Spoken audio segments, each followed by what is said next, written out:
Hello! Je vous retrouve aujourd'hui du coup pour discuter un petit peu du Prep June, donc ce petit mois de préparation pour l'écriture de mon roman. Donc comme je vous l'avais expliqué, du coup pendant 4 semaines là au mois de juin, je vais suivre pas mal de petites étapes afin d'être prête pour le challenge du NaNoWriMo qui aura lieu en novembre. Et du coup, je voulais vous emporter avec moi dans cette aventure. Donc pour cette première semaine, j'ai à peu près 3-4, on va dire, choses que j'aimerais bien faire. Donc la première chose qui est hyper importante, c'est écrire un court résumé de mon histoire. Donc ça, je pense que ça devrait pas être trop compliqué. J'aimerais bien qu'il tienne en 250-500 mots maximum pour que vraiment je sois capable d'aller à l'essentiel et de vraiment dresser les grandes lignes de l'histoire. Donc ça, c'est ce que je vais faire aujourd'hui. J'ai prévu aussi de choisir ma fin. Normalement ma fin, étant donné que j'ai quand même déjà pas mal écrit sur mon bouquin, je vois déjà à peu près ce que ça va être, donc c'est pareil, je pense que c'est quelque chose que je pourrais faire aujourd'hui. Après ce qui pourrait être bien, c'est d'entrer un tout petit peu plus dans les détails par rapport à la fin de chacun des personnages, voir si j'ai bien clôturé tout ce que j'avais ouvert, etc. Donc ça va peut-être faire aussi partie des questions que je vais mettre de côté. Ensuite, j'ai l'étape numéro 3 qui est donc choisir le type de narration, mais ça c'est plus ou moins déjà fait. Donc je vais juste un petit peu questionner pourquoi j'ai fait ce choix-là et on va dire m'assurer que tout ça a une logique et que ça sert bien l'histoire en fait et que c'était pas juste un petit caprice d'auteur. Et en quatrième, du coup, j'ai toute la partie personnage qui est quand même assez costaud parce que là, on va vraiment s'intéresser du coup à qu'est-ce qui motive mes personnages, pourquoi finalement, ce dont ils ont besoin dans la vie, pourquoi ils se sont lancés en fait dans cette histoire-là, comment ils s'en sont arrivés là. Donc il y a quand même une vraie partie un petit peu interview, comme je vous avais expliqué là, avec le questionnaire de Proust à faire qui va me prendre quand même pas mal de temps. Sachant que moi j'ai quand même 2 personnages principaux, mais j'ai aussi quelques personnages secondaires importants.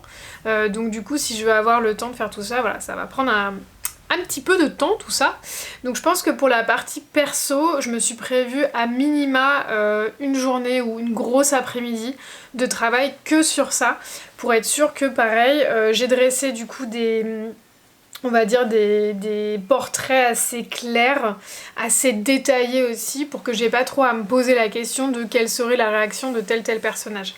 Il faut aussi que je m'assure que chacun des personnages ait bien un rôle particulier dans l'histoire et qu'il va remplir un petit peu une fonction dans l'intrigue, on va dire.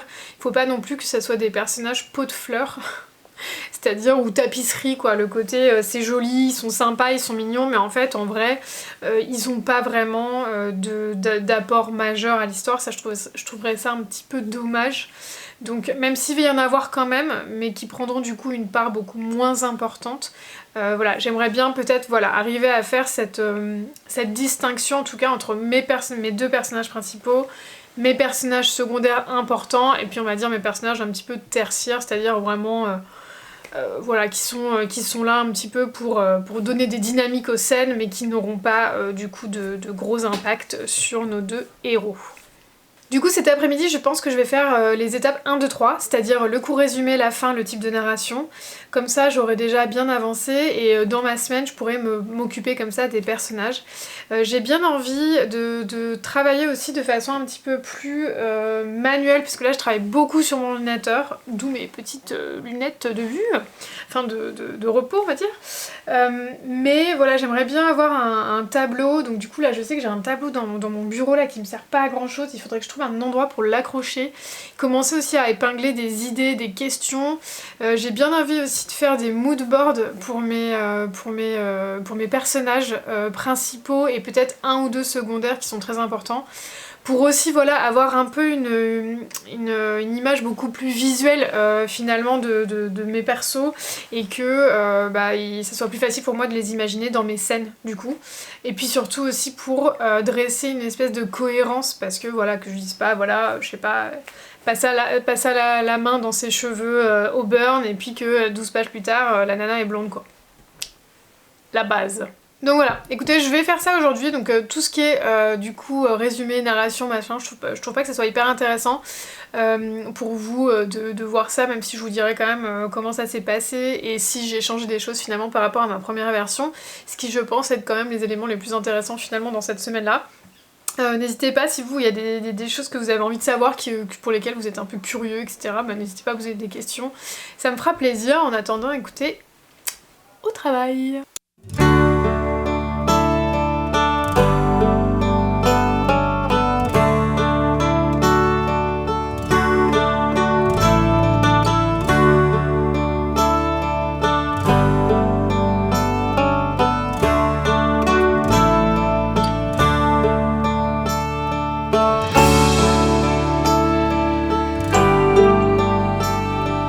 Hello, je vous reprends du coup en fin de journée. J'ai rempli deux des tâches que je m'étais données. Donc j'ai fait le résumé du coup et j'ai écrit la fin. Enfin j'ai écrit en tout cas les grandes lignes de la fin.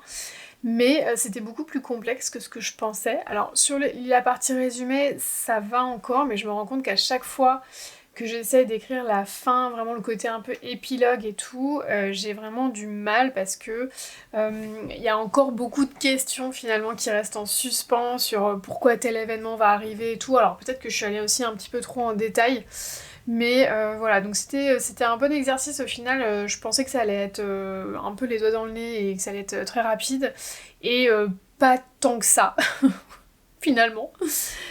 Parce que comme je vous disais, voilà, il y a le côté en fait où très très vite je me replonge dans l'intrigue, il y a certains événements que je veux absolument caser, mais je suis pas encore très bien sûre de comment ils sont arrivés, comment ils ont été provoqués finalement par nos personnages et tout, ou par des circonstances. Donc voilà, donc tout ce qui est éléments par exemple perturbateurs, voilà, c'est encore un sujet que je dois vraiment travailler, donc je pense que la partie intrigue, il faudra vraiment que j'y passe du temps. Quitte à ce que ça soit vraiment toute une semaine sur cette partie-là pour vraiment m'assurer que ça soit béton et que je sache exactement où je vais avec mes personnages, parce que là je me rends compte qu'il y a vraiment des zones de flou. Donc voilà, du coup cette semaine il me reste du coup la partie donc narration, mais ça comme je vous disais c'est vraiment, là pour le coup c'est vraiment très clair pour moi que je voudrais un double point de vue. Au début j'ai quand même hésité parce que c'est vrai que commencer son premier roman avec un double point de vue, c'est pas forcément la manière la plus facile de commencer, et du coup j'ai eu un peu peur, je me suis dit mais est-ce que t'as pas un peu pété un cap sur ce truc-là?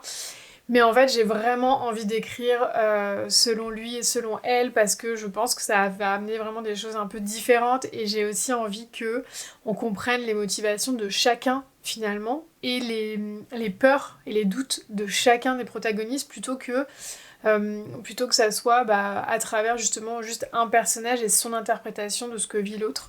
Donc je suis assez convaincue de ça, que ça sera une narration du coup interne, donc on sera vraiment dans la tête de chacun de nos deux personnages, et du coup en double point de vue, pour que ça soit un peu, comme je vous disais, un peu plus construit. Donc voilà, donc sur les prochains jours, il faut vraiment que je me concentre sur la partie personnage.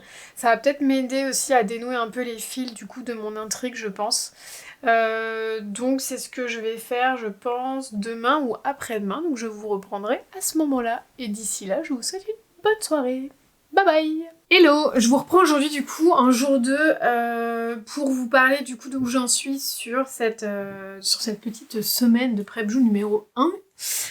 Donc j'ai toujours ma petite chemise que j'adore, qui est ma petite chemise de travail en fait, quand je fais de la peinture pour information, donc ne soyez pas surprise de la voir de façon régulière dans ces vidéos.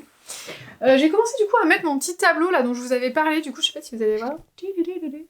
Donc où je vais venir épingler un peu des scènes, parce que finalement à chaque fois que je suis en train de travailler sur un truc, comme je vous disais, je sens que le côté un peu flou, un peu décousu de l'intrigue commence à me peser et à faire que j'ai du mal à voir exactement la trajectoire que j'ai envie de donner correctement à mon histoire.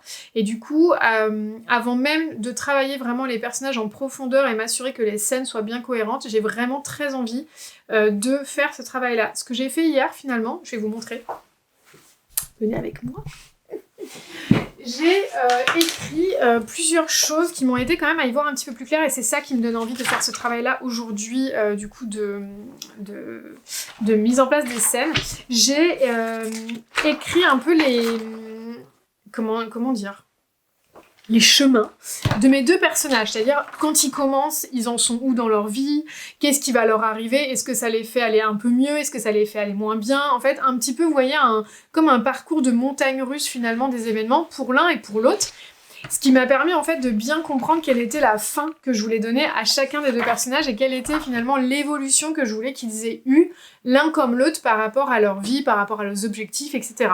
Et donc ça m'a bien aidé de faire ce truc-là parce que ça m'a permis en fait de commencer à déterminer quels sont les éléments perturbateurs que je vais vouloir amener dans mon histoire pour que justement ça fasse pas ça en fait. Vous voyez, genre ils étaient mal, ils finissent hyper bien. Bah non, en fait, il va falloir genre... Donc celle de Spencer, qui est donc mon personnage masculin, on la voit bien, elle fait vraiment ça, là. Et puis celle de Lola, en fait, elle commence là, parce que Lola, quand elle commence dans sa tête, elle va très bien. Donc, en tout cas, elle pense. Et donc Lola, elle commence ici, et en fait, ça va vite faire genre... comme ça. Donc c'est pas mal, j'aime bien le fait qu'ils commencent pas au même endroit, mais qu'ils terminent au même endroit. Je trouve ça assez cohérent, donc j'aime assez. Par contre, voilà, ça a soulevé pas mal de questions. Ensuite, ce que j'ai fait aussi, c'est que j'ai commencé... Alors moi, je suis très comme ça, hein. Vous savez, moi, je suis très... Enfin, vous savez pas, mais je vous le dis. Je suis très nuage d'idées. Donc, j'ai besoin de poser des choses, de faire des flèches, machin et tout. Et ça, c'était un peu leurs interactions à eux deux, à se dire, ok, mais finalement, certes, je veux que chacun de mes personnages ait une évolution personnelle par rapport à ce qu'ils sont en train de vivre, par rapport à leur conception vis-à-vis de certains éléments, mais je veux quand même qu'il y ait une romance. Il faut que la romance vienne toucher chacun de ces points-là. Donc ça m'a permis aussi de commencer à positionner voilà, des petites choses en disant, voilà, c'est quoi la rencontre, c'est quoi le premier baiser, c'est quoi la première fois, etc. et tout, de commencer à réfléchir à ces moments-là.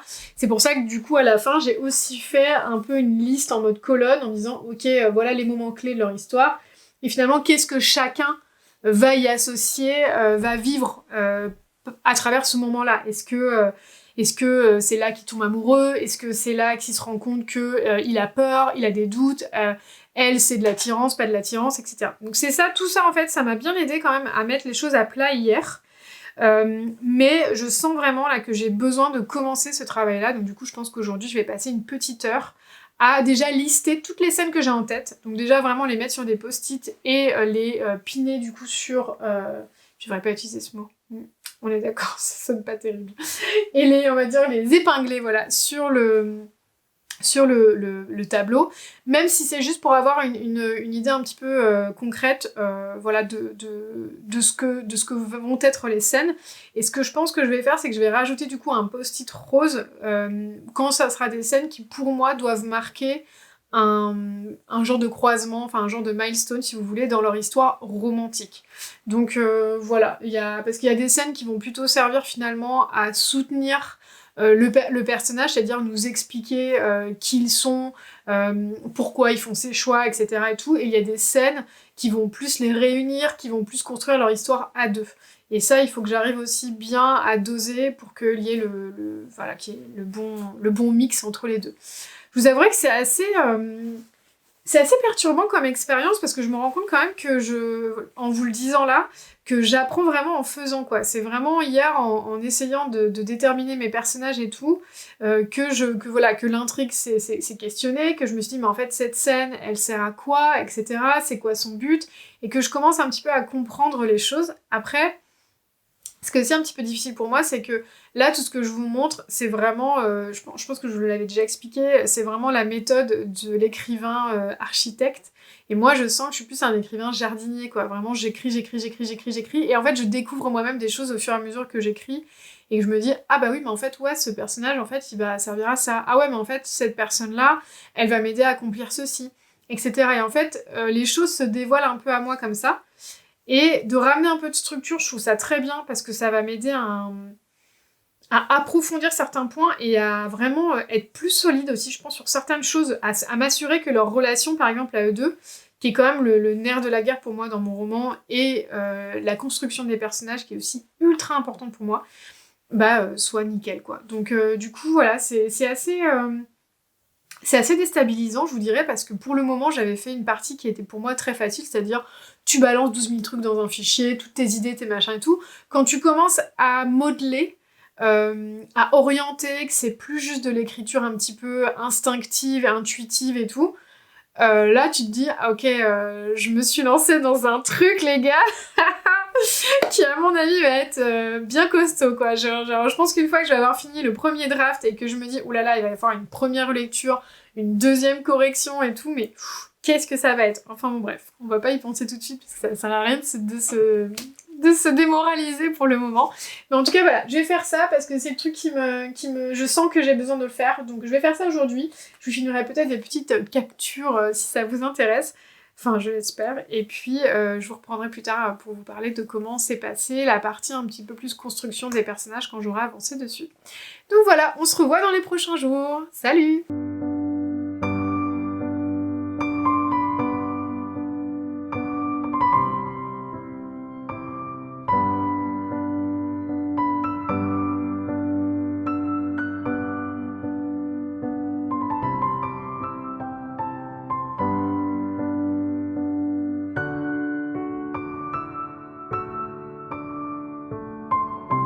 Coucou, du coup je vous reprends avec le tableau en fond parce que je voulais pas vous le filmer de trop près parce que ça serait quand même un peu dommage de vous dévoiler l'intégralité des scènes du roman. Mais en tout cas c'était un super bon exercice, je suis hyper contente de l'avoir fait parce que moi je réfléchis vraiment en termes de scènes. Donc du coup voilà, je vois mes personnages dans des moments clés, un peu les dialogues qu'ils ont, etc. et tout. Mais il y avait tellement de scènes, il y avait tellement d'éléments et tout que j'avais un peu du mal à les restructurer autour voilà, d'une chronologie un peu claire. C'était un peu ce que je vous racontais hier et ça m'a vachement aidé. Au final ce que j'ai fait c'est que j'ai fait en rose les moments d'interaction, les moments clés finalement un peu de leur relation en termes de rapprochement, de tension, etc.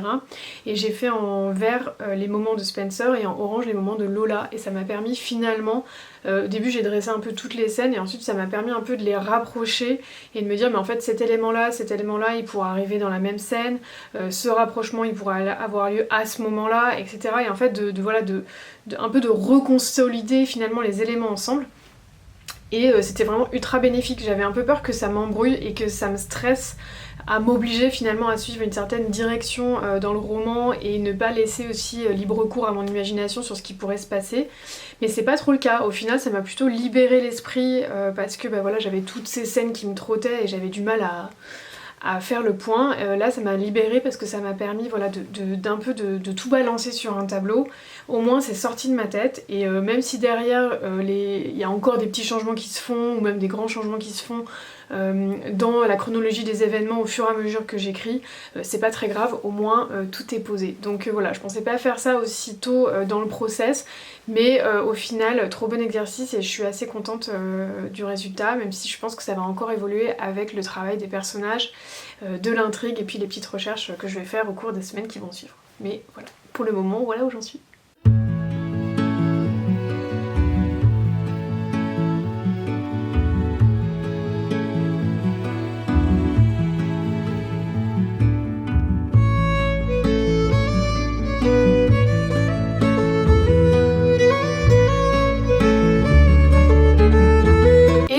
Je viens clôturer du coup cette petite première semaine de travail sur le roman. Donc j'ai fini le questionnaire de Proust pour mes personnages, c'était pas mal, franchement ça permet de se poser un peu et de réfléchir finalement à ce qu'ils aiment, quel genre de personnalité ils ont, etc.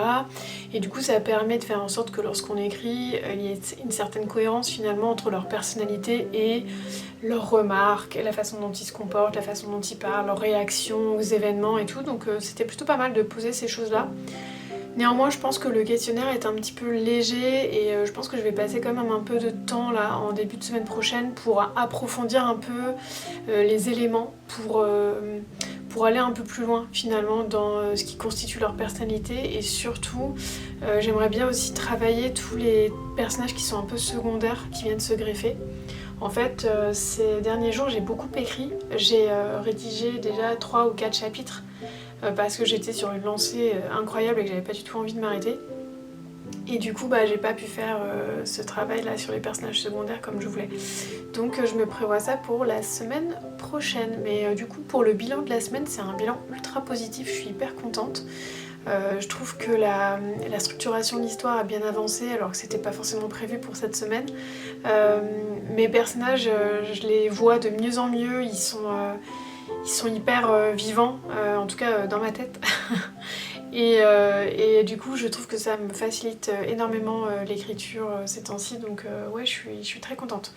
Je sais pas trop comment ça va se passer sur les semaines prochaines, je sais pas si cette envie d'écrire va continuer à m'habiter et que du coup ça va couler un peu comme cette semaine et que si ça se trouve je vais arriver au NaNoWriMo et j'aurai écrit déjà la moitié du livre. Écoutez, on verra bien. En attendant, du coup, la semaine pro, je pense que je vais beaucoup me concentrer sur, comme ça, comme je vous expliquais, vraiment gratter en profondeur les personnages, mais aussi aller regratter concrètement l'intrigue et vérifier que le premier travail que j'ai fait là sur mon grand tableau est bien cohérent. Donc voilà, je vous montrerai certainement ça et puis d'ici là je vais continuer du coup à écrire parce que je sens vraiment que je suis dans une bonne vibe donc ça me fait bien plaisir. Voilà, j'espère que ça vous a intéressé. J'ai pas eu l'impression de vous montrer grand chose néanmoins, donc vous me direz si c'était un contenu que vous trouviez intéressant ou pas du tout. Ça m'intéresse d'avoir votre retour. Moi du coup je vais continuer à rédiger là mon chapitre 4 parce que je suis bien lancée. Et du coup je vous dis à la semaine prochaine pour vous raconter un petit peu où j'en suis. Sur ce, bye bye!